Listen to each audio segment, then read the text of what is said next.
Bom dia a todos, queridos e queridas, companheiros e companheiras de jornada rumo à luz, rumo à ascensão espiritual e planetária. Tudo bem com vocês, meus queridos, minhas queridas? Então, hoje é segunda-feira, dia 18 de dezembro de 2023, e nós vamos juntos dar continuidade à nossa jornada de cura da criança interior, através dos ensinamentos de um curso em milagres. Começamos o nosso vídeo com a leitura do nosso último texto do ano, texto 14, O que sou eu? Eu sou o Filho de Deus, completo, curado e íntegro, perfeito, maravilhoso e isento de pecado, brilhando no reflexo do seu amor. Em mim, a sua criação é santificada e a vida eterna é garantida. Em mim, o amor vem a ser perfeito, o medo impossível, e a alegria é estabelecida sem opostos. Eu sou o lar santo do próprio Deus. Eu sou o céu onde habita o seu amor.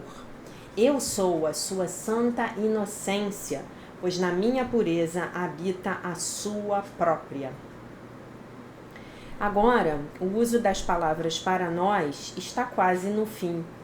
Entretanto, nos últimos dias deste ano, que juntos tu e eu demos a Deus, achamos um único propósito que compartilhamos. E assim tu te uniste a mim, de modo que o que eu sou, tu também és. A verdade do que somos não pode ser dita ou descrita por palavras. No entanto, podemos reconhecer a nossa função aqui, e as palavras podem falar dela e também ensiná-la, se exemplificarmos as palavras em nós. Somos os portadores da salvação. Aceitamos o nosso papel de salvadores do mundo, que, através do nosso perdão conjunto, é redimido. E esse, a nossa dádiva, assim nos é dado. Olhamos para todos como irmãos e percebemos todas as coisas como benignas e boas. Não buscamos uma função que esteja além das portas do céu. O conhecimento retornará quando tivermos feito a nossa parte. Só nos preocupamos em dar boas-vindas à verdade. São nossos os olhos pelos quais a visão de Cristo vê um mundo redimido de todo o pensamento de pecado. São nossos os ouvidos que ouvem a voz por Deus proclamar que o mundo é sem pecado, o mundo é sem pecado, o mundo é isento de pecado, tá? São nossas as mentes que se unem quando abençoamos o mundo, e da unicidade que alcançamos, chamamos todos os nossos irmãos, pedindo-lhes que compartilhem a nossa paz e consumam a nossa alegria. Somos os mensageiros santos de Deus que falam por Ele, e, ao levar o seu verbo a todos aqueles que Ele nos envia, aprendemos que está escrito em nossos corações. E assim mudamos as nossas mentes quanto ao objetivo da nossa vinda, ao qual nós buscamos servir. Trazemos boas novas ao Filho de Deus, que pensava sofrer.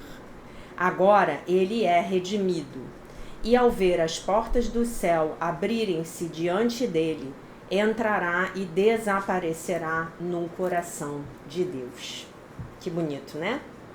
Então depois vocês chequem lá o post que eu fiz no Instagram, tá? Desse texto, O que sou eu, com a imagem do nosso processo ascensional, tá bom? Lição do dia, lição 352, que é uma condição orgânica, uma continuação orgânica da lição 351. Então ontem nós declaramos: o meu irmão sem pecado é o meu guia para a paz. O meu irmão pecador é o meu guia para a dor. E contemplarei aquele que eu escolher ver. E na lição de hoje nós dizemos: O julgamento e o amor são opostos. De um vem todas as tristezas do mundo, mas do outro vem a paz do próprio Deus, ok? Então, meus amores, hoje aconteceu uma coisa muito engraçada comigo, né? Eu fui pra academia e na hora que eu tava voltando pra casa, eu comecei a pensar mal de uma pessoa, comecei a julgá-la. E aí, eu me lembrei imediatamente da lição de ontem, né? E aí eu comecei a falar, a minha irmã sem pecado é a minha guia para a paz. A minha irmã pecadora é a minha guia para a dor. E eu contemplarei aquela que eu escolher ver. E aí eu pensei, eu posso olhar para esta pessoa sem julgá-la. E, gente, eu fiz esse exercício e a paz que veio foi imediata. E eu acabei de subir a minha rua, eu já não estava mais nem lembrando do assunto. Já estava pensando nos meus afazeres, tá? Então funciona mesmo, né? Vamos à lição. O perdão olha apenas para a inocência e não julga. Lembrando que a gente não usa, aqui no canal a gente não usa essa palavra impecabilidade, tá? Porque ela não traduz o sentido que Jesus quis dar para ela no inglês. O perdão olha apenas para a impecabilidade e não julga. Através disso venho a ti. O julgamento limitará os meus olhos e me cegará. Mas o amor, aqui refletido no perdão, lembra a mim que tu me deste um caminho para achar a tua paz outra vez. Sou redimido quando escolho seguir esse caminho. Tu não me deixaste sem consolo. Dentro de mim trago tanto a tua memória quanto aquele que me conduz a ela. Quem é aquele que me conduz à memória de meu Pai? Você acertou se você falou que é o Divino Espírito Santo. É ele, tá? Pode ser o Mestre Jesus também, né? Na medida em que, como ele só ouvia a voz do Espírito Santo, então ele se iguala em muitos momentos do texto perdão, ao próprio Espírito Santo, tá? Às vezes ele fala como ele, Jesus, às vezes ele fala como ele, como o Espírito Santo, tá bom? Pai, quero ouvir a tua voz e achar a tua paz no dia de hoje, pois quero amar a minha própria identidade e nela achar a memória de ti. Que bonito, né? Que bonito, muito bonito. O julgamento e o amor são opostos. De um vem todas as tristezas do mundo, mas do outro vem a paz do próprio Deus. Enquanto eu não parar de julgar o meu irmão, eu não vou ter paz. Eu só consigo ter paz quando eu estou fluindo com o fluxo da vida. E fluir com o fluxo da vida é entender que cada pessoa está no seu momento, que cada pessoa tem as suas limitações. Ontem eu estava conversando com uma amiga e ela falou a seguinte frase, que eu adorei. Ela falou assim, para eu me relacionar com a fulana, que no caso era a mãe dela, ela falou assim, a minha mãe, ela tá falando da mãe, né? A minha mãe tá num estado tal de loucura, né? E é uma pessoa super trabalhada, a minha amiga, uma pessoa super trabalhada, uma pessoa super consciente, né?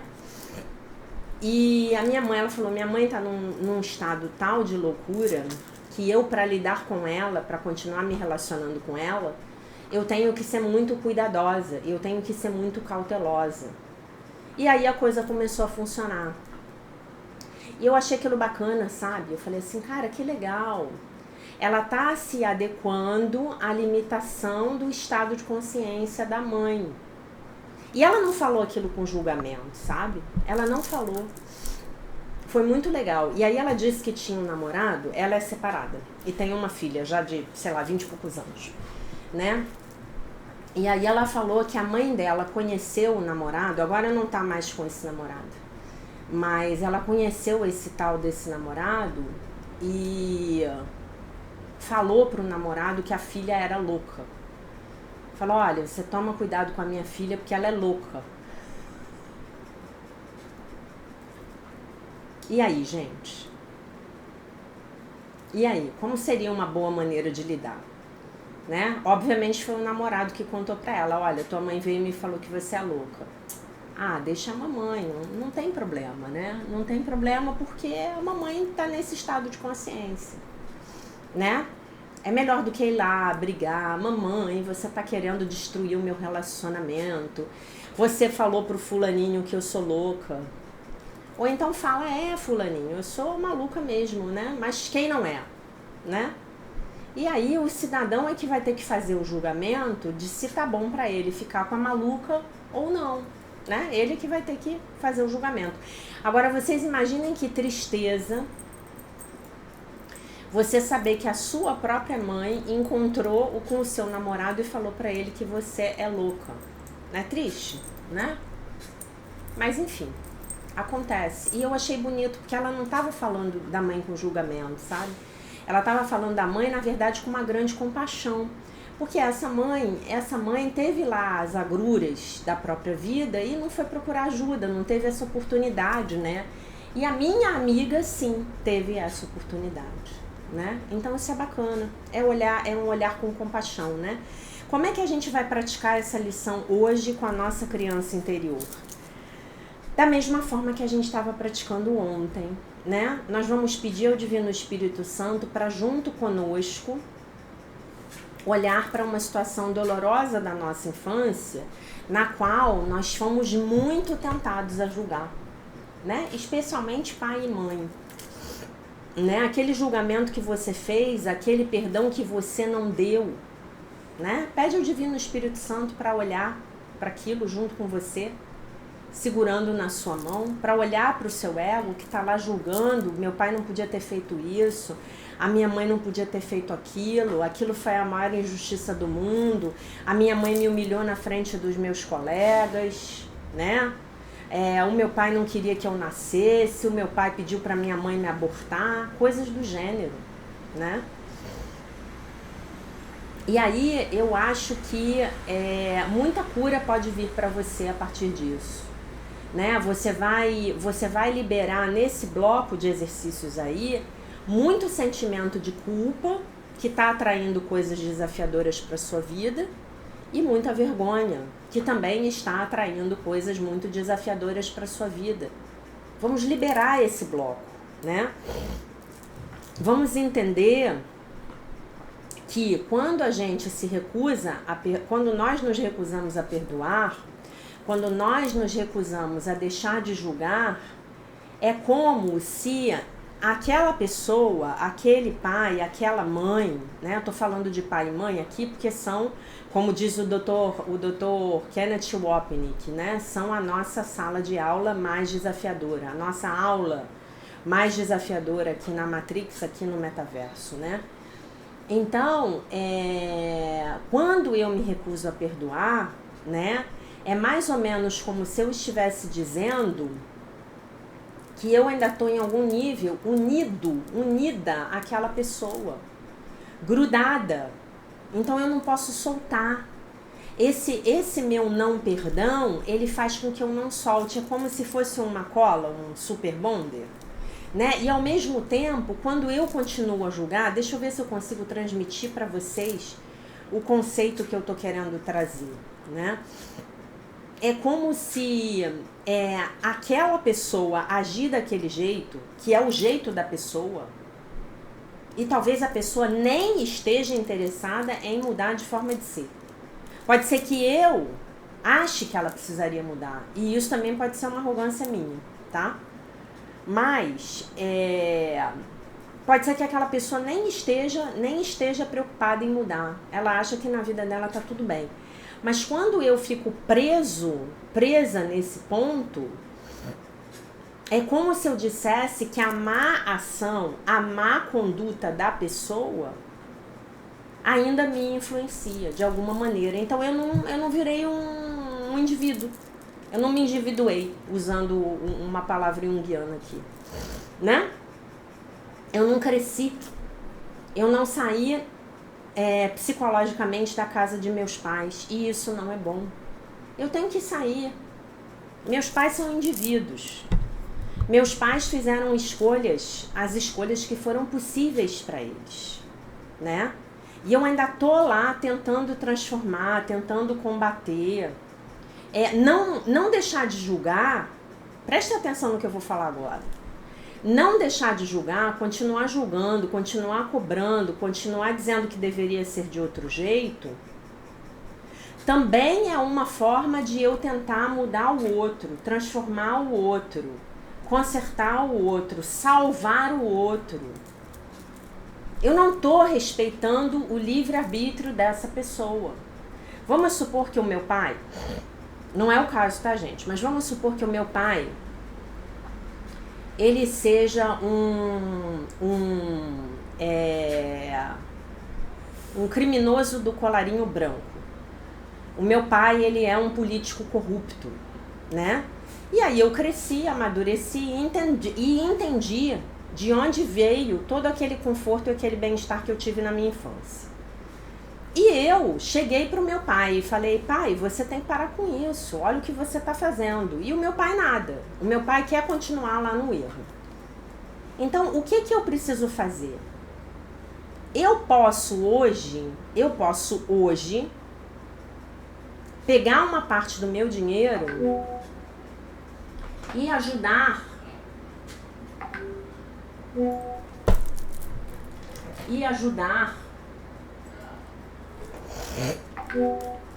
Jesus Cristo. Eu posso hoje pegar uma parte do meu dinheiro e ajudar pessoas carentes.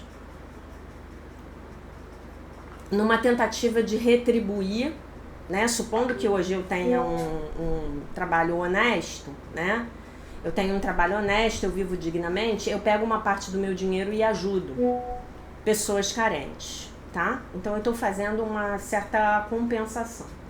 E eu posso pedir ao Divino Espírito Santo que multiplique aquilo para que aquelas pessoas possam ter de alguma maneira aquilo que foi tirado delas através do roubo, da corrupção, compensar. Agora eu tenho um pai que continua sendo corrupto.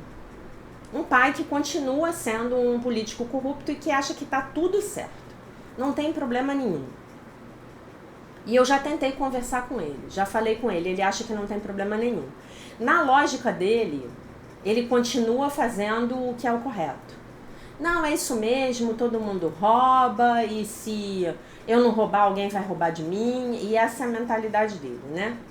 Então, o que eu preciso fazer aqui? Eu preciso respeitar as escolhas dele. Eu preciso respeitar. Vocês entendem? Por mais difícil que seja, eu preciso respeitar. Se o meu pai um dia for preso, o que eu vou fazer? Eu preciso respeitar o fato de que ele vai pagar pelos crimes dele. Se o meu pai um dia for processado, eu preciso respeitar que um dia ele vai pagar pelos crimes dele. Se não for nessa vida, vai ser na próxima. Tá? E eu preciso parar de julgá-lo. E eu preciso parar de tentar transformá-lo, porque eu estou tentando salvá-lo, né? E eu preciso me lembrar de um conceito sobre o qual já falei para vocês, que é o conceito do melhor, que eu aprendi com Luiz Antônio Gasparetto. Então, assim, enquanto o que eu estou fazendo de errado for o meu melhor no meu nível de consciência, ninguém vai me pegar. No dia que aquilo deixar de ser o meu melhor, eu vou ser preso, né? Então, o melhor desse político corrupto é roubar o dinheiro público. No dia que deixar de ser o melhor dele, que ele já adquiriu uma consciência, ele já sabe que o que ele está fazendo não é bom nem para ele, nem para ninguém. Então, o que vai acontecer? Ele vai ser punido. Ele próprio vai atrair essa punição. Tá bom?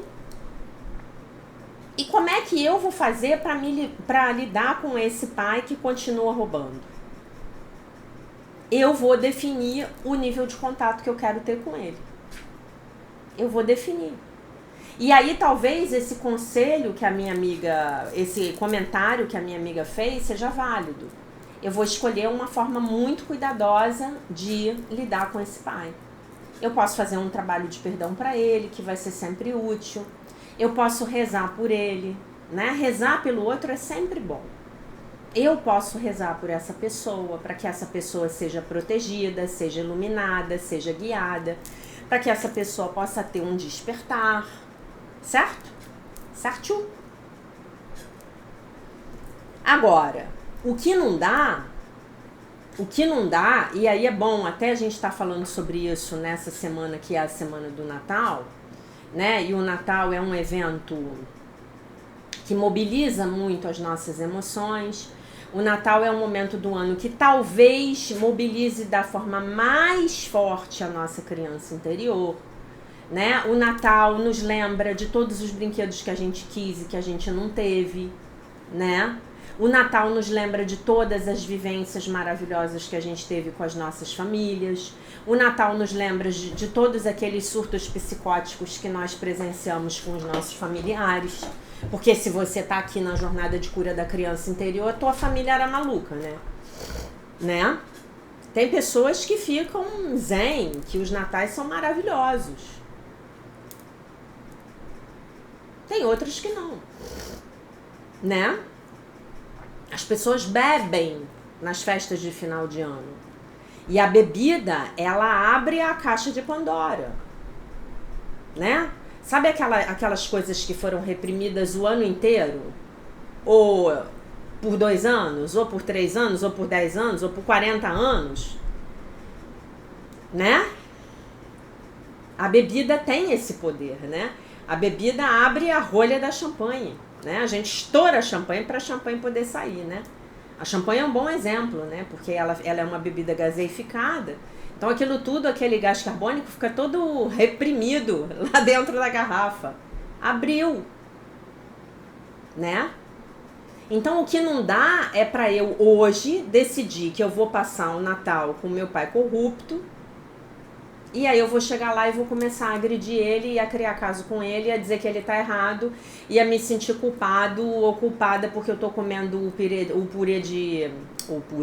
peru de Natal ou a bacalhoada. Não dá. Eu vou ter que fazer uma escolha. Vocês entendem isso? Eu vou ter que fazer uma escolha. E talvez, gente, a escolha mais amorosa seja não passar as festas de final de ano com os nossos parentes. Porque se a gente não pode aceitá-los do jeito que eles são e liberá-los para que sejam quem podem ser, então a gente ir para as festas de final de ano com os nossos parentes é levar a nossa criança interior ferida, que não está curada, claro, ela está ferida, né? E desrespeitar o próximo, né? Tem sempre a possibilidade de encontrar num dia mais leve, né? Então essa lição aqui, ela é muito poderosa para nossa criança interior. O julgamento e o amor são opostos. De um vem todas as tristezas do mundo, mas do outro vem a paz do próprio Deus. Por que essas lições, as últimas lições, elas são poderosas? Porque nós aprendemos a julgar na nossa infância, não é? Não aprendemos? A gente não aprendeu lá na nossa infância a julgar? Quando a gente era pequenininho, a gente não sabia julgar. Mas lá pelos 6, 7 anos de idade, a gente já sabia, já tinha aprendido, né? Já tinha sido completado o sistema de pensamento, o download do sistema de pensamento do ego. Então a gente começa a ver os nossos pais, especialmente quando a gente chega na adolescência, a gente começa a ver os nossos pais com os defeitos de caráter que eles têm. Antes, os nossos pais eram os nossos super-heróis. E aí a gente começa a julgá-los, né? Poxa, o papai podia ter me dado aquele brinquedo. Ele tinha dinheiro. Puxa, o papai podia tratar melhor a minha mãe. Olha como ele trata a minha mãe. Puxa, a minha mãe podia parar de reclamar. Olha quantas coisas legais tem na nossa vida. Olha, que pena, a minha mãe, ela podia parar de falar mal do meu pai. Né? Olha, o meu pai, ele é um preguiçoso. Ele diz que está desempregado, mas ele não sai de manhã para procurar um emprego. Olha, o meu pai, ele enche a cara todo dia. Olha, a minha mãe não para de fumar. E a minha mãe tá sempre nervosa, e a minha mãe é histérica, e a minha mãe tá sempre reclamando de tudo. E a gente começa a ver que poderia ser diferente, porque poderia. Mas na verdade não poderia. Poderia, não poderia. Não poderia, porque eles estavam fazendo o melhor que podiam com o nível de consciência que tinham na época. E nós escolhemos aquela família para que fosse a nossa sala de aula mais difícil, a nossa aula mais difícil. Pais e Filhos, o livro do Dr. Kenneth Wapnick, que a gente começou o ano lendo ele, né? Então, do ponto de vista de um curso em milagres, se a gente quiser, como a Denise Helena falou no comentário que eu li, acho que foi na sexta-feira, se a gente quiser caminhar adiante no nosso trabalho e nos nossos relacionamentos, né? O Bert Hellinger, no início da carreira dele, ele dizia que o trabalho era o pai, era a relação com o pai, os relacionamentos, a relação com a mãe. Depois ele começou a dizer que o sucesso na vida tinha só a ver com a mãe e o pai foi excluído, né? Uma coisa horrível. Ele próprio, que pregava a não exclusão, excluiu a força do masculino na construção da psique de um indivíduo. Eu não entendi isso até hoje, não comprei essa ideia, não fico com essa ideia, não sei se já foi reciclada, me afastei do estudo do assunto, enfim, né? Então, se a gente pegar essa ideia, eu tô levando as minhas mágoas com o meu pai para o meu trabalho e as minhas mágoas com a minha mãe para os meus relacionamentos, né? E aí, se a gente fizer aquela ideia cruzada da criança interior, que a gente aprendeu também no início do ano, se eu sou mulher, eu vou levar as minhas mágoas com meu pai para o meu casamento. Se eu sou homem, eu vou levar as minhas mágoas com a minha mãe para o meu casamento, né? As dificuldades nos relacionamentos, os relacionamentos especiais de ódio e amor, eles vão ser formados em função dessa questão edípica, né? O nosso primeiro relacionamento especial de amor é com o nosso progenitor do sexo oposto. O nosso primeiro relacionamento especial de ódio é com o nosso progenitor do mesmo sexo, né? Então, hoje, que nós possamos fazer... Olha só o que eu vou pedir para vocês. Escrever essa grande mágoa que a gente tem do nosso pai e da nossa mãe, de preferência uma de cada um, e tentar olhar para isso sem julgar, né? Tentar olhar para isso sem julgar. Tentar olhar para os medos que estavam habitando as mentes desses indivíduos, né? Aquela mulher que é filha de um alcoólatra, né? Como eu conheço tantas, e que um dia chegou para sua mãe e falou: mãe, eu não sei por que você fica com ele, eu não sei por que você vai embora, não vai embora. E a mãe falou: não tenho como ir embora, não tenho como me sustentar, porque veio de uma geração na qual as mulheres não trabalhavam. E aí essa mulher acaba ficando também com uma raiva dessa mãe. Uma raiva que pode ser inconsciente, mas essa raiva tá lá. Tipo assim, como assim? Vai ficar apanhando? Vai continuar a ser maltratada? E olha como ele trata ela. Gente, tem muita mágoa aí. Tem muita raiva, tem muito ódio, tem muito julgamento. Não subestimem isso, né? Se você não viu a live de ontem, assista. Assista a live de ontem. Fechamos a live com a seguinte frase: nunca subestime o poder da negação. Nunca subestime o poder de você negar os sentimentos ruins que você tem em relação aos seus pais. Nunca subestime. Negar, reprimir, suprimir, deslocar. Nunca subestime o poder das defesas do seu ego. Nunca subestime. O seu ego, ele é muito bom no que ele faz. Falamos disso ontem. Por favor, assista a live de ontem. Se você ainda não fez o Pix para mim, no valor mínimo de R$8, por favor, faça o Pix. As aulas do livro texto, que são dadas ao vivo, normalmente nos domingos à noite, elas são cobradas e o valor é R$8. Então, não subestime o poder da negação. Você não quer ver. Seus pais também não queriam. Imagine os seus pais como duas crianças feridas. O Bradshaw fala disso no livro. Duas crianças de 3 a 4 anos feridas tentando se relacionar. E essa mãe ali desesperada, já com o filho adulto, mas pensando como é que eu vou sobreviver se ele for embora. Tem a história do ruim com ele, pior sem ele, né? E esse ditadinho era moda na época que eu era criança. Né? O ditadinho paralisante, né? Mas se a gente for imaginar que essas duas pessoas, né? Eu tô fechando os olhos aqui, visualizando o meu pai e a minha mãe.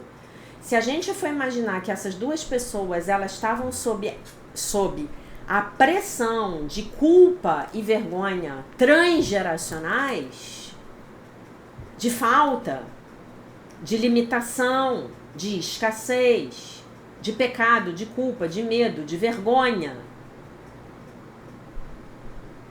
de ilusão de separação, a gente pode até olhar para eles dois e falar assim, cara, até que fizeram um bom trabalho.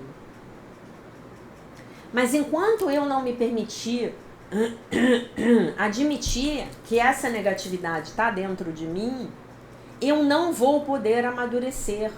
E olha só, voltando para o início da fala, eu preciso entender, vamos supor que eu, adulta hoje, tenha um pai alcoólatra que continua agredindo a minha mãe. Hoje ele não bate mais nela, mas ele agride ela verbalmente.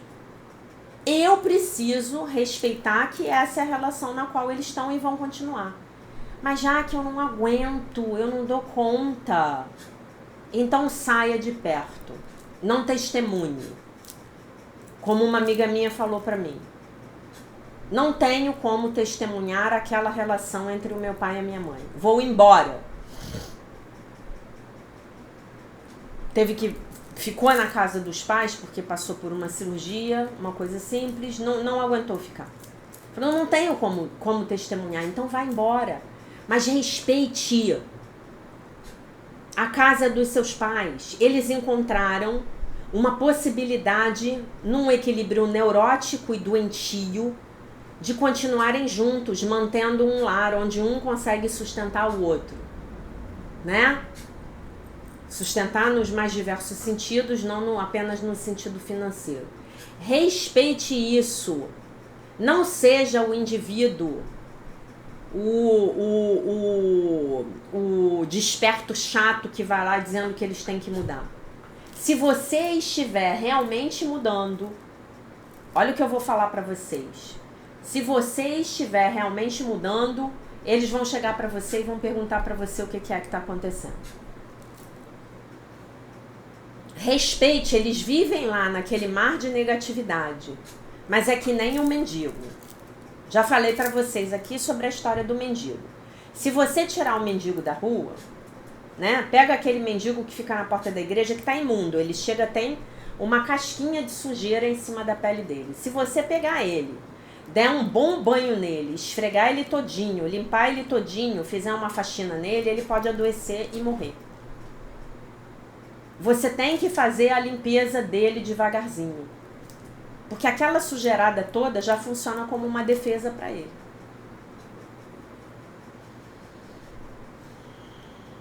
Então, não vai lá tentar fazer faxina na casa dos seus pais.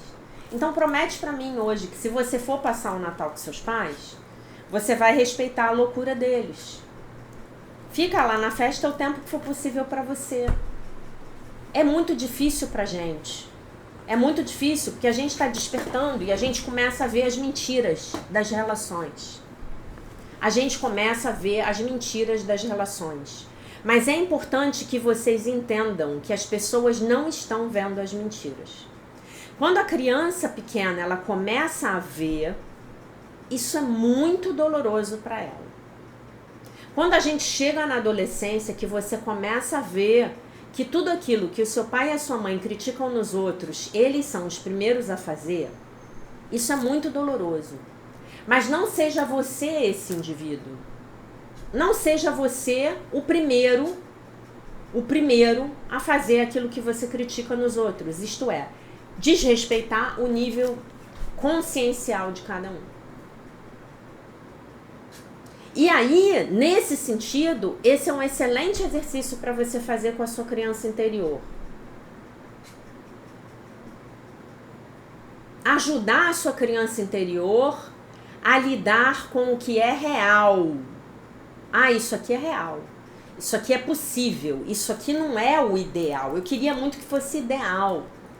Eu queria muito que os meus pais se respeitassem. Eu queria muito que os meus pais vivessem em harmonia. Eu queria muito ter uma família normal. A boa notícia é que de perto todas as famílias são doidas. A má notícia é que talvez a sua seja ou tenha sido doida demais, na medida em que você está aqui. Você se deu ao trabalho de chegar no dia 352 da jornada de cura da criança interior. Então, meu querido, minha querida, é porque para você a coisa foi feia. Para você a coisa foi feia.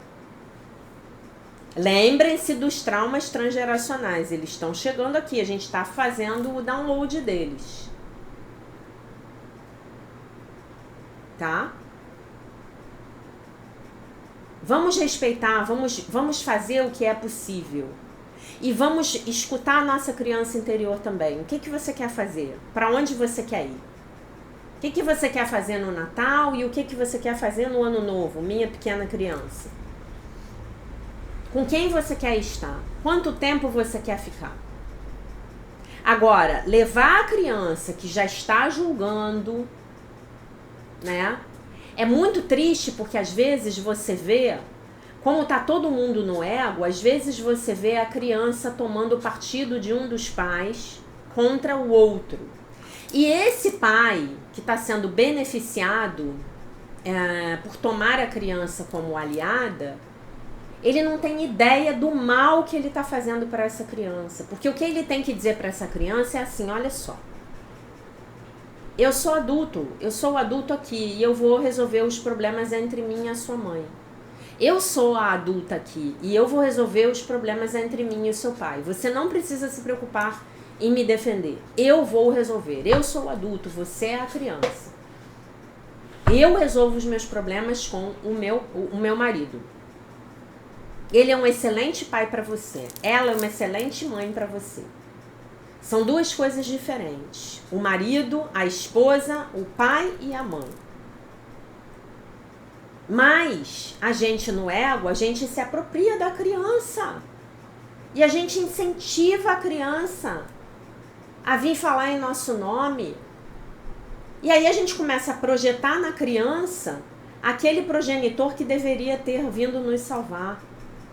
E aí a gente projeta no companheiro aquele progenitor que deveria ter vindo nos salvar, mas que não veio e agora a gente odeia ele. Então a gente projeta no companheiro, na companheira, o relacionamento especial de ódio e no filho, filha, o relacionamento especial de amor. Isso é tão comum nas famílias e isso é o incesto emocional. Isso é eu atribuir papéis para os meus filhos.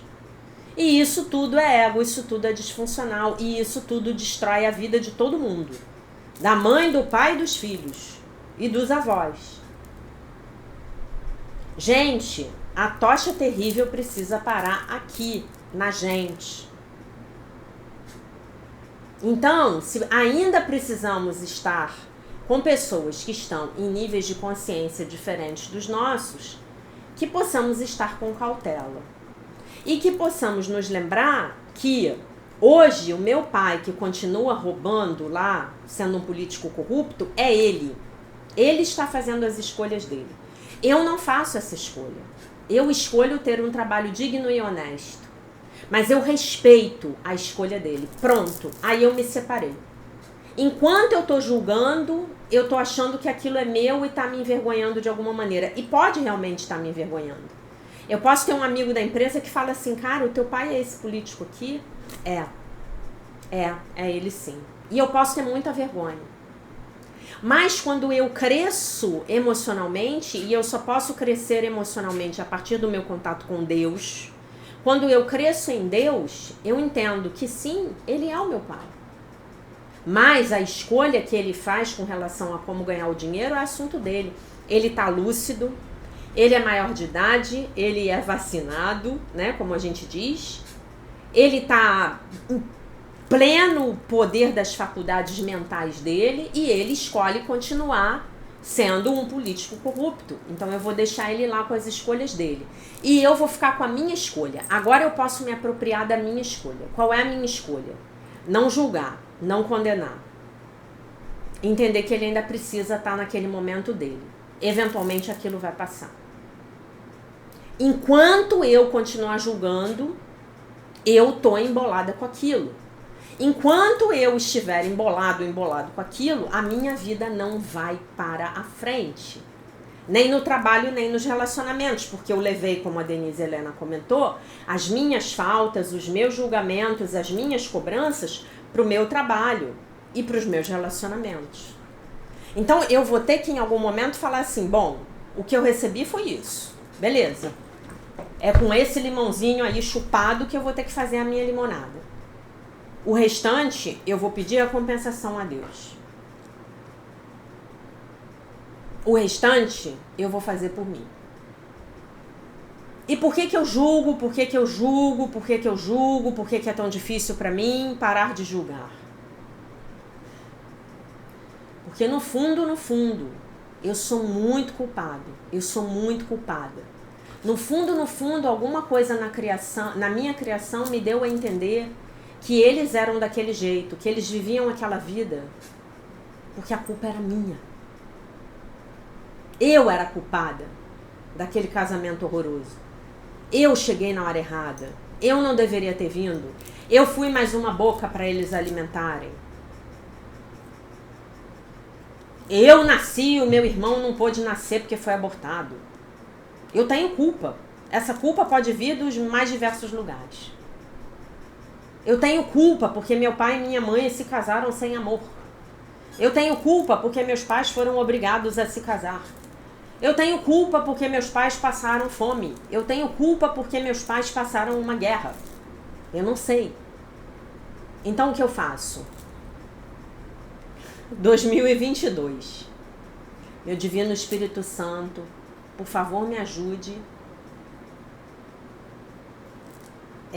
a olhar para essa culpa com o seu amor. Por favor, eu peço pelo milagre. Por favor, entre na minha mente e remova toda essa culpa da minha mente. Por favor, corrija a minha mente.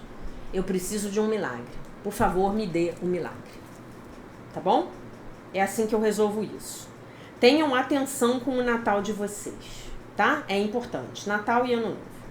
Agora a gente passa para a leitura do texto do dia 352 do livro da Marianne Williamson, Um Ano de Milagres, Devoções e Reflexões Diárias, dia 352. O ser precede o fazer, em mim e no mundo. O ser precede o fazer, em mim, na minha vida e no mundo. O único jeito que eu posso saber o que eu devo estar fazendo é focar em quem eu devo ser.